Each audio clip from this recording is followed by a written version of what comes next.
L'ego. L'ego désigne la représentation et la conscience que l'on a de soi-même. L'ego est un moyen de protection créé pour assurer la survie et l'évolution de l'être humain. Il permet à l'homme d'enraciner son identité et de générer un esprit de compétition pour l'inciter à l'action et développer sa créativité. L'ego dessert toutefois lorsqu'il prend trop d'importance.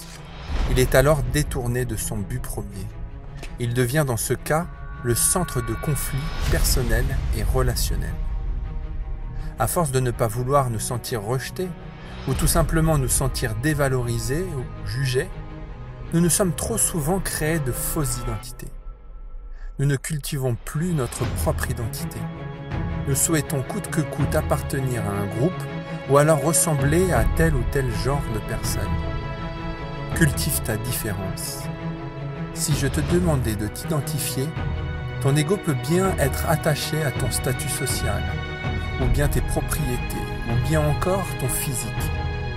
Qui es-tu vraiment? Ton métier? Tes goûts? Ton physique? Tes opinions? Ton intelligence? Tes biens matériels? Le risque de s'identifier à tout cela est de te sentir dévalorisé ou attaqué le jour où tu perds ton emploi, ta maison, ou qu'une personne a mieux que toi, ou pense autrement que toi.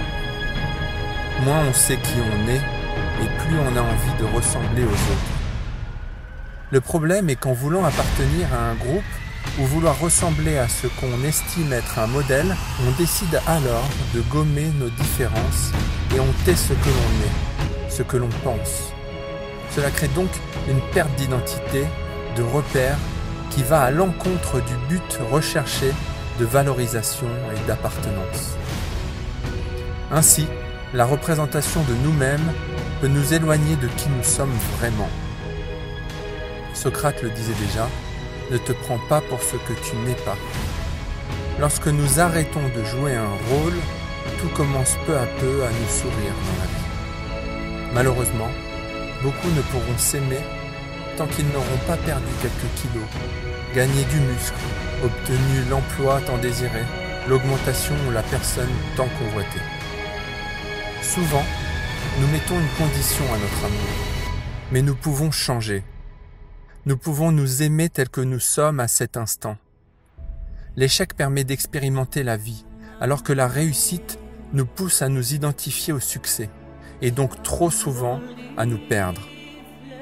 Personnellement, je me suis dévalorisé dans l'échec, jusqu'à ce que je prenne conscience de ce que ces échecs m'apportaient en termes d'enseignement et d'apprentissage. Ce qui ne sème pas ne pousse pas. Affranchis-toi du regard des autres. Focalise-toi sur ce que tu peux tirer de bien dans ta vie. Renonce à te valoriser au travers de fausses identités et sois toi-même imparfait tel que tu es. Ce que nous sommes réellement est beaucoup plus beau et beaucoup plus subtil. Exerce-toi à te considérer comme un être merveilleux en apprenant à t'aimer. Si tu n'es pas prêt à t'aimer dès maintenant, tu ne le seras pas davantage plus tard. Cesse les excuses. Tu es responsable de qui tu es. Sème et récolte le meilleur en toi. L'eau est la connaissance. Le soleil est le pouvoir qui est en toi. Plus tu te relieras à ton pouvoir intérieur, et plus tu te libéreras. Partage la vidéo et mets un pouce en l'air si tu as aimé la vidéo. N'hésite pas à t'abonner et à activer les notifications pour être informé de l'arrivée des prochaines vidéos.